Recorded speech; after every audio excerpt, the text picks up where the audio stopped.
Hello my dear students, welcome to my channel Triyasha Study Center.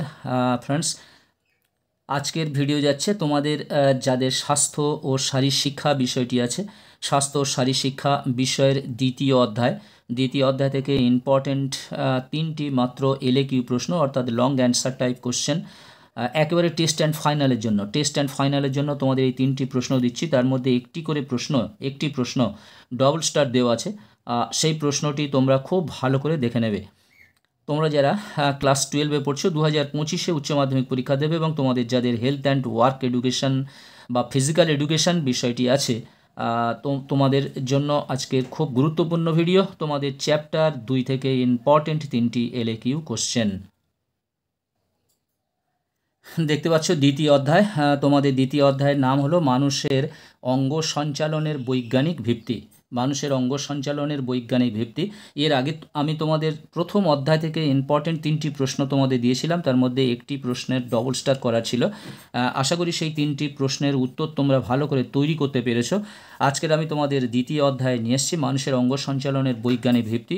তোমাদের মোট 4টি অধ্যায় আছে, এরপর তৃতীয় অধ্যায় এবং চতুর্থ অধ্যায় থেকে আরও 2-3টে করে প্রশ্ন আসবে। তোমরা জানো তোমাদের মোট 8টি প্রশ্ন পড়ে এবং 8টি প্রশ্নের মধ্যে থেকে তোমাদের 4টি প্রশ্নের উত্তর করতে হয়।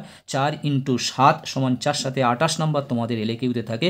আর আমি তোমাদের এর আগের যে হেলথ অ্যান্ড ফিজিক্যাল এডুকেশনের প্রশ্ন দিয়েছিলাম, সম্পূর্ণ এসএকিউ প্রশ্ন দিয়েছিলাম এবং তার মধ্যে বেশ কিছু প্রশ্ন তোমাদের অ্যান্সার করেও দিয়েছিলাম শর্টস এবং লং ভিডিও করে। বন্ধুরা, বেশি সময় নষ্ট করব না, এসো আমরা ভিডিওর মধ্যে ঢুকে যাই। তোমরা যারা চ্যানেলটি সাবস্ক্রাইব করোনি অবশ্যই তোমরা চ্যানেলটি সাবস্ক্রাইব করে নাও এবং বন্ধুদের মধ্যে লিঙ্ক বেশি বেশি করে শেয়ার করো। বন্ধুরা, আজকের দেখো প্রথম যে প্রশ্নটি 4 দাগের প্রশ্ন, আর্থ্রাইটিসের প্রাথমিক লক্ষণগুলি কী কী? আর্থ্রাইটিসের ফলে কি কি সমস্যা হয়? আর্থ্রাইটিসের প্রাথমিক প্রতিবিধান কি? এটি তোমাদের বাড়তি প্রশ্ন দিয়েছি। তোমাদের প্রশ্ন আর্থ্রাইটিসের 7 নম্বরের জন্য হলে আর্থ্রাইটিসের প্রাথমিক লক্ষণগুলি কি কি, আর্থ্রাইটিসের ফলে কি কি সমস্যা হয়। তোমাদের না হয় এই দুটো প্রশ্ন দেবে, কিংবা আর্থ্রাইটিসের প্রাথমিক লক্ষণগুলি কি কি এর সমস্যা না বলে আর্থ্রাইটিসের প্রাথমিক প্রতিবিধান কি, এইটা জুড়ে দিতে পারে। এখানে যে 3টি প্রশ্ন আছে দেখতে পাচ্ছ, 3টি প্রশ্ন আছে, 3টি প্রশ্ন দেবে না, এর মধ্যে থেকে যে কোনো 2টি প্রশ্ন তোমাদের দেবে।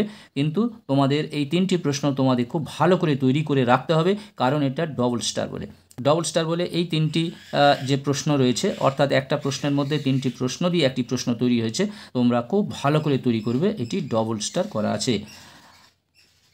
তারপরে দেখো 5 দাগের প্রশ্ন, এর পেজ নাম্বারটা দিয়ে রেখেছি, দেখতে পারো 69, 70, 72।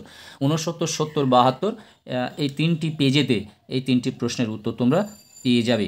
5 দাগের প্রশ্ন, নিউটনের প্রথম গতিসূত্রটি লেখো, খেলাধুলোর উপর নিউটনের প্রথম সূত্রের প্রয়োগ সম্পর্কে আলোচনা করো। এটিও ইম্পর্টেন্ট প্রশ্ন। নিউটনের প্রথম গতিসূত্রটি লেখো এবং খেলাধুলোর ওপর নিউটনের প্রথম সূত্রের প্রয়োগ সম্পর্কে আলোচনা করো। দেখতে পাচ্ছ 51, 52 এবং 53, 51, 52, 53 পেজে রয়েছে। এবং 6 দাগের প্রশ্ন দেখো, 6 দাগের প্রশ্ন, মেধাধিক্য বা স্থূলতা কাকে বলে? মেধাধিক্যের কারণগুলি আলোচনা করো। হাইপোকাইনেটিক রোগ কাকে বলে? এখানেও ঠিক সেই রকমভাবে দেওয়া হয়েছে। দেখো, মেধাধিক্য বা স্থূলতা কাকে বলে এইটা না বলে হাইপোকাইনেটিক রোগ কাকে বলে, এই প্রশ্নটার সঙ্গে এইটা জুড়ে দিতে পারে, মেধাধিক্যের কারণগুলি আলোচনা করো, কিংবা মেধাধিক্য বা স্থূলতা কাকে বলে এবং মেধাধিক্যের কারণগুলি আলোচনা করো। এই 3টি প্রশ্ন এর পেজ নাম্বার দেওয়া আছে 59, 60 এবং 58। 59, 60 এবং 58 এই 3টি পেজে মিলে এই প্রশ্নের উত্তরটা তোমরা পেয়ে যাবে, কারণ তোমাদের একটি মাত্র বই আছে যেটি গভর্নমেন্ট থেকে দেওয়া হয়েছে, তোমাদের শারীর শিক্ষার বইটি। এই শারীর শিক্ষার বইয়ের পেজ নাম্বারের কথা বলছি না, তো এখানে লিখে দেওয়া থাকতো যে কোন বই থেকে আমি তোমাদের উত্তরের কথা বলছি। আশা করি তোমরা বুঝতে পেরেছ। বন্ধুরা, তোমরা অবশ্যই এই প্রশ্নকটি খুব সুন্দরভাবে তৈরি করে নাও। আর আমার যে হাতে লেখা বলে তোমরা অনেকে অবজ্ঞা করছো, অন্যান্য ভিডিও যারা করছে এডুকেশন ভিডিও, তাদের হয়তো কম্পিউটারের মাধ্যমে ডিজাইন করে এবং লেখা লিখছে, সেই জন্য সেগুলো তোমরা গ্রহণ করছো, কিন্তু আসল প্রশ্ন যেগুলো তোমরা 100% কমন পাবে, এই প্রশ্নগুলি হাতে লেখা বলে অবজ্ঞা করো না। তোমরা অবশ্যই এই প্রশ্নগুলি খুব ভালো করে তৈরি করবে।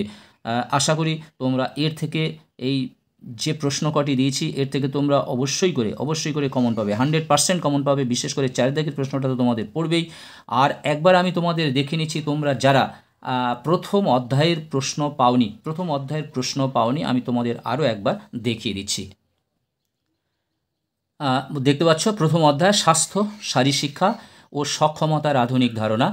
প্রথম এই চ্যাপ্টারটি ছিল। আমি তোমাদের একটা ভিডিওর মাধ্যমে এটা বলে দিয়েছিলাম। যেহেতু আজকে দ্বিতীয় অধ্যায়টা দিলাম, সেহেতু তোমরা যারা পাওনি তোমরা আরেকবার দেখে নাও। শারীরশিক্ষার আধুনিক ধারণা সম্পর্কে যা জানো লেখো। এখানে দেখো ডবল স্টার দেওয়া আছে।